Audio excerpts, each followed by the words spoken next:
자, 이제 부임하고 데뷔전을 치렀죠.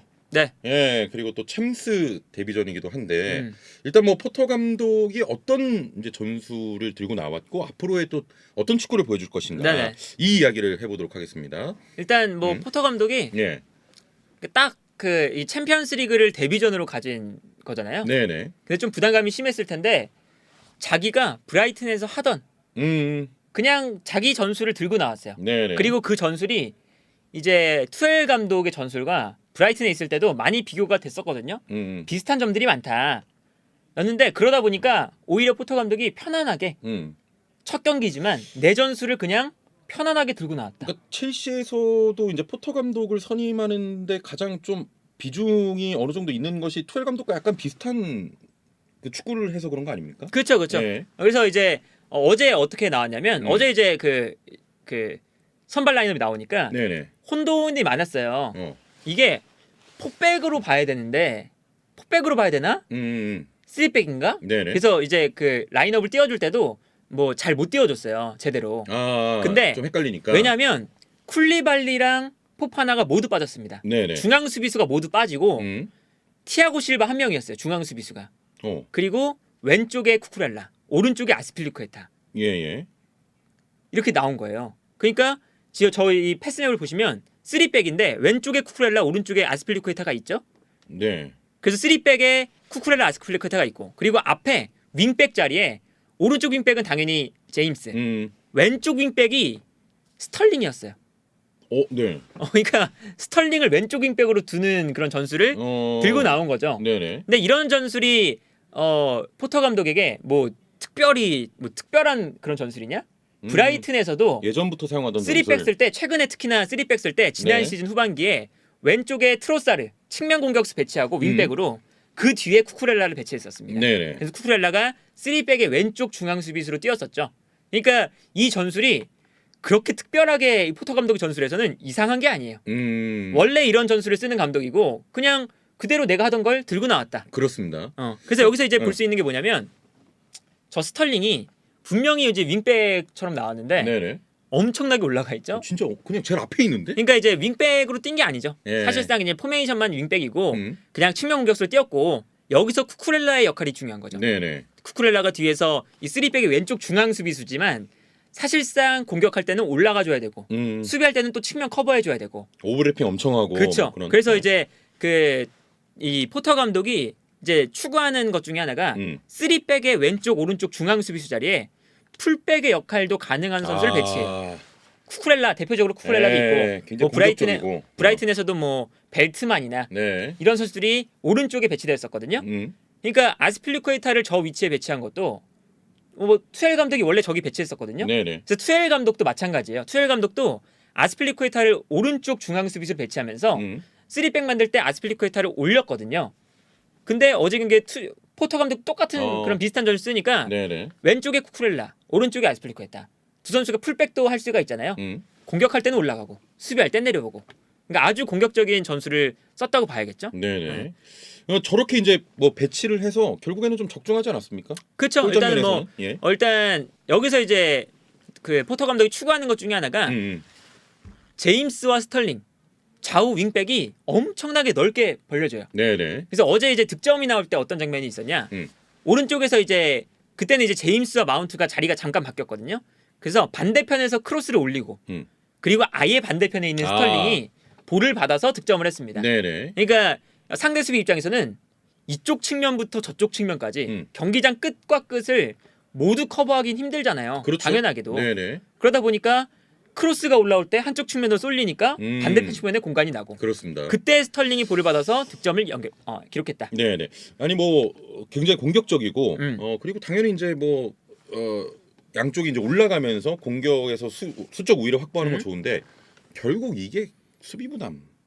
그렇죠. 그런 건 이제 엄청나게. 그런 건 있을 수가 있겠죠. 그래서 이제 어제 재밌는 장면이 뭐냐면 스털링하고 제임스가 저렇게 높게 올라가니까 네네. 오히려 수비할 때 3백만으로는 사실은 좌우 측면을 모두 커버하기 힘들잖아요. 힘들죠. 그러니까 그 앞에 있는 살짝 뒤에 있는 미드필더 라인에 조르지뉴가 수비형 미드필더고 네. 그 앞에 코바치치와 마운트였어요. 근데 중앙 미드필더들이 윙백이 못 내려오면 자기들이 내려가서 수비를 했습니다. 아, 네. 그러니까 그만큼 이제 이 스털링과 제임스가 높게 올라갔을 때 그 뒷공간을 커버를 해줘야 되는 그 수비 부담이 뒤에 있는 선수들한테 좀 늘어나는 거죠. 아, 그렇죠. 네. 예. 근데 사실은 아직까지 포터 감독의 그 축구가 뭐 완벽하게는 녹아들지 못했을 테니까 어제 역습당하는 장면도 꽤나 많았습니다. 그렇습니다. 그리고 실점할 때도 그러니까 쿠쿠렐라도 공격적으로 올라간다 했잖아요. 그러니까 스털링도 올라가 있고 쿠쿠렐라도 올라가 있어요. 네. 그리고 여기에 대해서 코바치치도 올라가서 공격에 가담하거든요. 그러니까 왼쪽 라인이 다 공격적으로 올라가니까 그때 측면이 비게 되고 그렇죠. 여기서 볼을 빼앗겼는데 역습을 안 당하려면 이제 압박이 빠르게 선행돼야 되는데 압박이 안 되면서 여기서 이제 찰츠부르크가 풀어 나와서 그게 결국 이 실점으로. 쿠쿠렐라가 없는 공간으로 패스를 예. 보내주고 여기서 실점이 나왔거든요.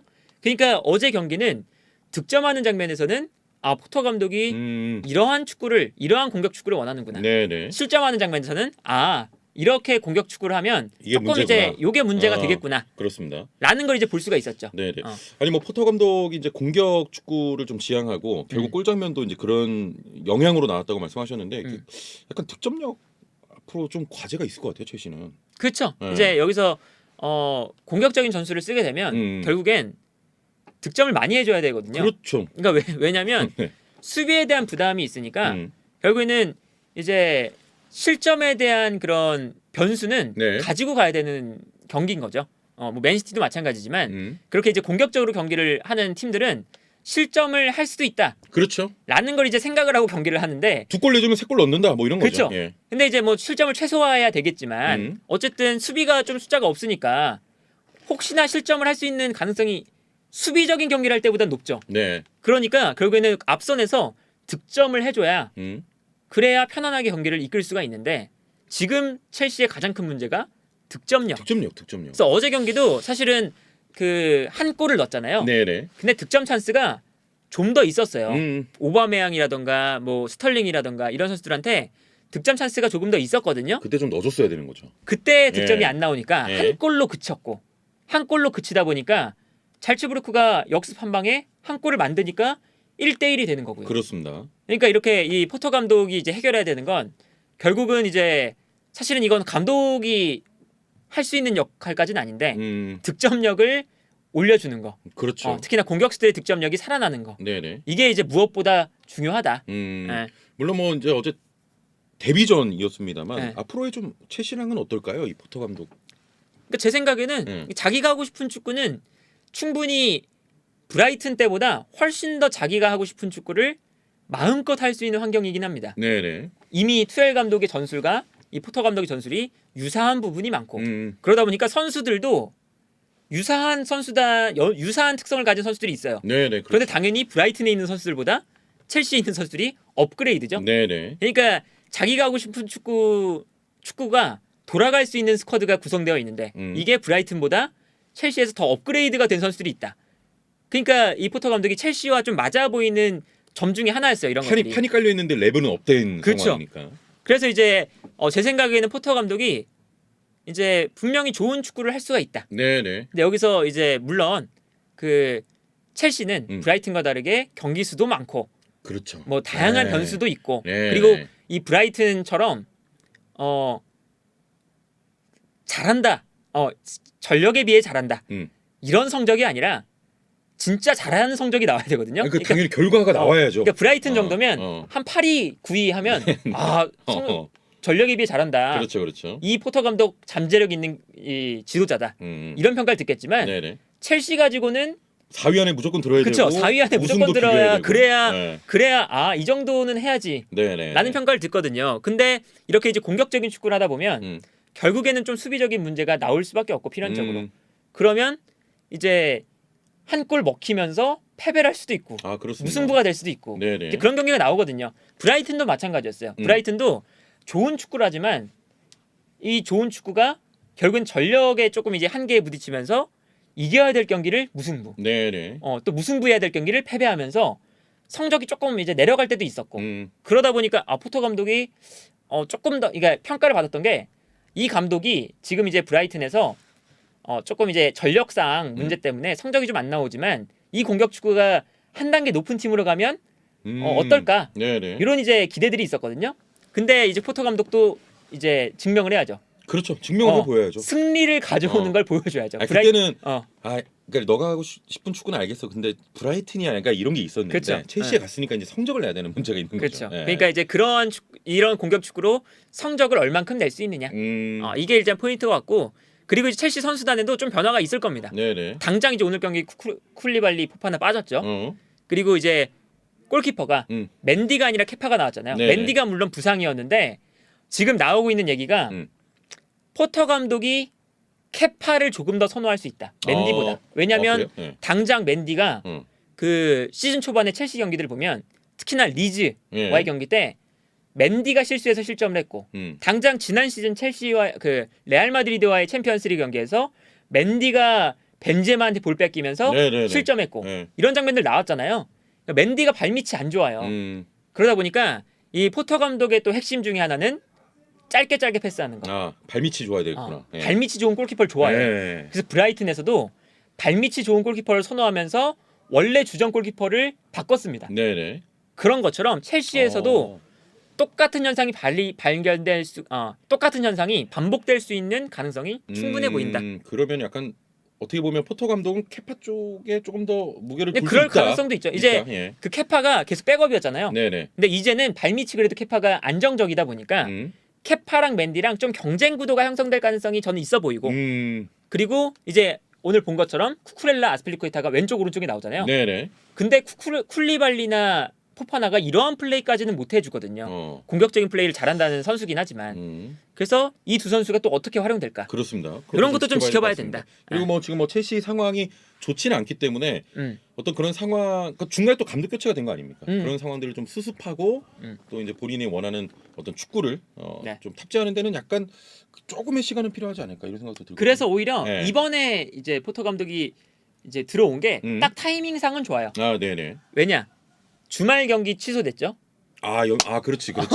그리고 그렇지. 지난주에 또 연기가 됐죠. 그러니까 요 한 경기만 치르고 나서 2주 동안 한 맞출 시간 좀 있네. 그래도 A매치 브레이킹인 거예요. 그러니까 이제 포터 감독도 어느 정도 정비를 할 수 있는 시간 이런 걸 좀 얻게 된다. 그래서 2주 뒤에 과연 포터 감독이 또 어떤 모습을 보여줄지가 이제 기대가 되는 거죠. 첼시가 좀 득본 거 아니야 그럼? 약간 일정이 그렇죠. 오히려 좀 괜찮죠. 네네. 만약에 이제 교체를 했는데 당장 지난주부터 이제 지난주 주말 이번 주 주중 챔스 그리고 이번 주 주말 경기까지 3경기였잖아요. 그렇네요. 근데 이때 포터 감독을 교체했는데 포터 감독이 또 져요. 만약에 이 3경기에서 그러면 또 이 투엘 왜 보냈냐 이런 소리가 나올 수 있었는데 때마침 A매치 브레이크 타임이라서 좀 정비하고 정비할 수 있는 시간이 있다. 네. 알겠습니다. 자, 두 번째 소식 포터 감독과 첼시 이야기도 전해드렸습니다.